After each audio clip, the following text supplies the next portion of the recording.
भैया ढाबा वाले।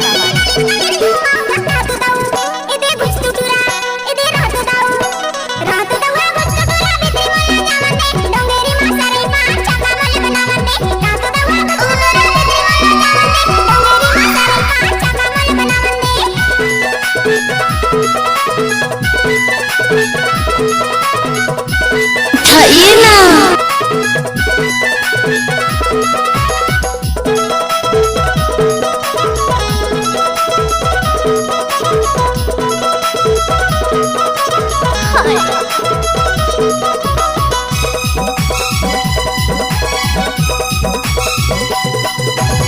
चम्मच सिंह भैया ढाबा वाले।